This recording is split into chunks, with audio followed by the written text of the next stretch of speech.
पहली बार जब मैं स्टेज पर गया तो मुझे बहुत डर लगा। मैं वापस आया, मेरी टीचर ने मुझे मोटिवेट किया, मैं दोबारा गया, मैंने बहुत अच्छी परफॉर्मेंस करी। मेरे पेरेंट्स को देखा, बहुत खुश थे, मुझे बहुत अच्छा लगा। वहाँ से मुझे मेरा पैशन मिला एक्टिंग करने का। मेरा स्टेज फोबिया हमेशा के लिए चला गया था। मैं आगे बढ़ता गया, मुझे टीवी पर एक ब्रेक मिला, वहाँ मैंने एक्ट किया, मुझे वहाँ पर प्राइज़ मिला, सेकंड प्राइज़। वो बहुत बड़ी बात थी मेरे लिए। मेरे पापा ने पहली बार मुझे अप्रिशिएट किया था और मैं आगे बढ़ता चला गया, मेरे पंख लग गए। मैंने मॉडलिंग शोज़ किए, मैंने रीमेक्स एल्बम की, लेकिन कुछ बाकी था, कुछ रह रहा था, कुछ मिसिंग था, क्योंकि जहाँ मुझे जाना था वहाँ पहुँच नहीं पा रहा था मैं। मेरे फ्रेंड्स ने मुझे सजेस्ट किया एक्टिंग स्कूल के बारे में, लेकिन वहाँ की फ़ीस बहुत ज़्यादा थी। मैं मिडिल क्लास फैमिली से हूँ तो मैं अफोर्ड नहीं कर पा रहा था। इसीलिए मैंने कॉल सेंटर में जॉब करना स्टार्ट किया। लेकिन उस जॉब के दौरान मैं बहुत खो गया, उसमें बहुत बिजी हो गया। मुझे लग रहा था कि मैं अपने पैशन से बहुत दूर जा रहा हूँ, इसलिए मैंने वो जॉब छोड़ दी।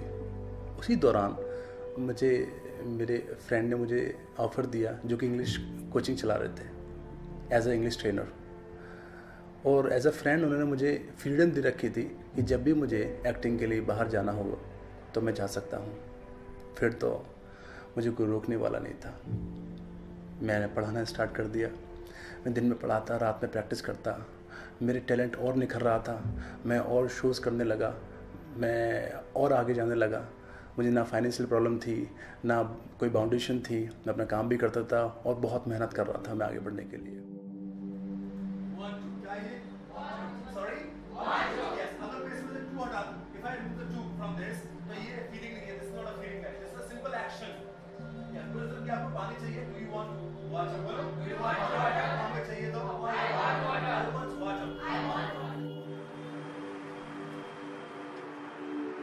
कानपुर में एक शो था और मैं लखनऊ से कानपुर जा रहा बस से। रात भर प्रैक्टिस की थी उस शो के लिए, तो मेरी आंख लग गई बस में। थोड़ी देर बाद मैंने आंख खोली तो देखा कि गंगा नदी निकली जा रही है। एक्चुअली मुझे आदत थी बचपन से गंगा में या किसी भी नदी में कॉइन फेंकने की। घर वालों ने सिखाया था, कुछ पॉजिटिव एनर्जी मिलती है उससे। लेकिन बाद में हर्ष हुआ उसका। गंगा निकली जा रही थी तो मैंने बाहर निकाला अपने आप को उस कॉइन को फेंकने के लिए। जैसे कॉइन फेंका था तो मुझे अचानक से एक आवाज़ सुनाई दी। वो आवाज़ ट्रक की थी या बस की थी ये नहीं पता चला। मैंने अपने आप को अंदर करने की कोशिश करी तो एक झटका लगा। कुछ देर समझ में नहीं आया मेरे को। थोड़ी देर बाद मेरे बगल में जो एक व्यक्ति बैठे थे उन्होंने मुझसे बोला कि भैया आपके हाथ से खून निकल रहा है। मैं ब्लैंक। मैंने हाथ देखा तो हाथ था नहीं मेरा। कुछ समझ में नहीं आया मेरे। मैंने अपने आप से बात की, दीपक मैं अपना हाथ खो चुका हूँ। मेरा सीधा हाथ चला गया। मैं ये सोच ही रहा था कि बस रुकी और मैं बस से उतरा। मेरे हाथ में एक बैग था और मेरा जो सीधा हाथ था उसको मैंने ऊपर किया क्योंकि उसमें से बहुत खून निकल रहा था। जैसे ही मैं उतरा बस से, बस चल दी। फिर मैंने अपने आप से बात की, अब जो भी है सिर्फ मैं ही हूँ, मेरी कोई हेल्प करने वाला नहीं था वहाँ पर।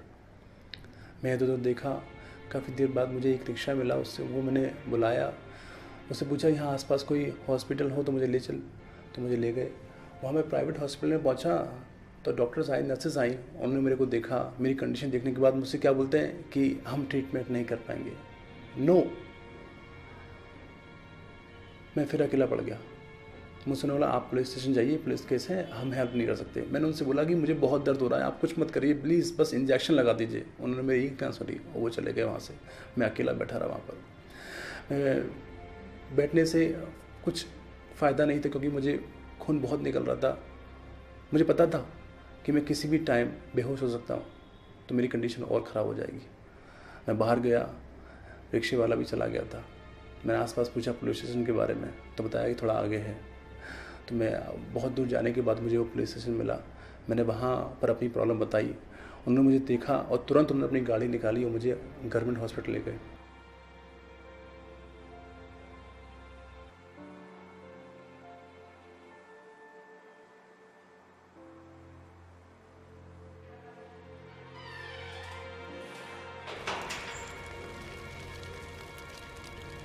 मेरे पास जो बैग था, मेरी पूरी मेहनत, जो मेरी एक्टिंग, मैंने मॉडलिंग लाइन में जितना भी कमाया था, वो उसी में मैं सारी चीज़ें रखता था।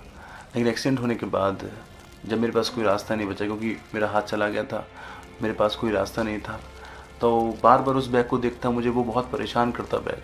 तो मैंने हिम्मत जुटाई, क्योंकि मुझे कुछ ना कुछ चुनना था। अब उसको मैं कर नहीं सकता था, मेरी एक्टिंग लाइन को, बिना हाथ के। तो मैंने बैग को लिया और बैग को जाकर बाहर कहीं जला दिया, बिना बताए किसी को। अगर मैं फैमिली को बताता तो बहुत परेशान होती। मैंने गया अकेला, उस बैग को उठाया और मैंने उसे जला दिया। और मेरे सारे सपने जो एक्टिंग के, मॉडलिंग के, सब कुछ थे, वो उस बैग के साथ चले गए। यही कि क्या फर्क है 70 साल और 6 महीने में। मौत एक पल है बाबू मोशाय, आने वाले 6 महीने में जो लाखों पल में जीने वाला उसका क्या होगा। बाबू मोशाय, जिंदगी बड़ी होनी चाहिए, लंबी नहीं। फिर आगे मुझे चलना था। अब फिर मेरे पास कोई ना कोई रास्ता मुझे ढूंढना था। लेकिन कहते हैं ऊपर वाला कुछ करता है, वो हमेशा अच्छे के लिए करता है। तो उस वक्त जब मैं एक्टिंग कर रहा था, मेरे पास एक जो ऑप्शन आया था ट्रेनिंग का, इंग्लिश पढ़ाने का, लैंग्वेज पढ़ाने का, तो वो काम आ गया। मेरे दोस्त, मेरे फ्रेंड्स जो थे, वो मुझे बुला रहे थे। और फिर मैंने कहा अब मुझे इसी लाइन में जाना है, कुछ तो करना है मुझे। तो मेरा पूरा डेडिकेशन, मेरी 100% मैंने इसी लाइन में लगा दी। मैं चला गया और मैं वहाँ पढ़ाने लगा। काफ़ी साल पढ़ाने के बाद मुझे बच्चे बहुत अप्रिशिएट करने लगे, बहुत इंस्पायर होने लगे मुझसे। मुझे बहुत अच्छा लगने लगा। मैं भी बहुत अपनी मेहनत से बहुत कुछ कोशिश कर रहा था कि बच्चों को दे सकूं। लेकिन कुछ मुझे कमियां लग रही थी। कमियां ये कि वहाँ पर कुछ ऐसे बच्चे आते जो अफोर्ड नहीं कर पाते थे, गरीब बच्चे, वो पैसे की वजह से नहीं कर पाते थे कोचिंग। मैं बड़ा मजबूर रहता था, मेरा हमेशा मन करता था कुछ ना कुछ करूँ मैं। तो मैंने कुछ फ्रेंड्स को इकट्ठा किया और मैंने कुछ गांव में जाकर, मैं सोचा जहाँ गरीब बच्चे हैं जो अफोर्ड नहीं कर पाते, मैं वहाँ गया। वहाँ मैंने सर्च किए, बच्चों से पूछा, वहाँ पर मैंने पढ़ाया, वहाँ पर मैंने उनको ट्रेनिंग दी। बहुत अच्छा रिस्पांस आया। लेकिन इसको मैं लार्ज नंबर पे नहीं कर सकता था ऐसा।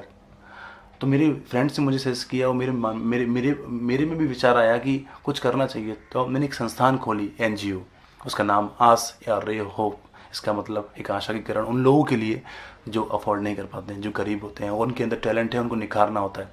तो मुझे निखारना है और मैं इसको ज़िंदगी भर निखारता रहूँगा। अभी तो बहुत कुछ कम ही गांव मैंने किए हैं, लेकिन मेरा सपना है कि इंडिया के, भारत के सारे गाँव में मैं जाकर उनके टैलेंट को निखारूँ, उन्हें मोटिवेट करूँ, उन्हें उनके अंदर से डर निकालूँ कि आप कुछ नहीं है, आप बहुत कुछ हैं, आपके अंदर बहुत कुछ छिपा हुआ है, आप सब कुछ कर सकते हैं। ये सपना है मेरा। मैं पूरे भारत में जितने भी गाँव हैं, मैं गाँव में जाकर उन बच्चों को बाहर निकालूंगा और उनका टैलेंट निखारूंगा।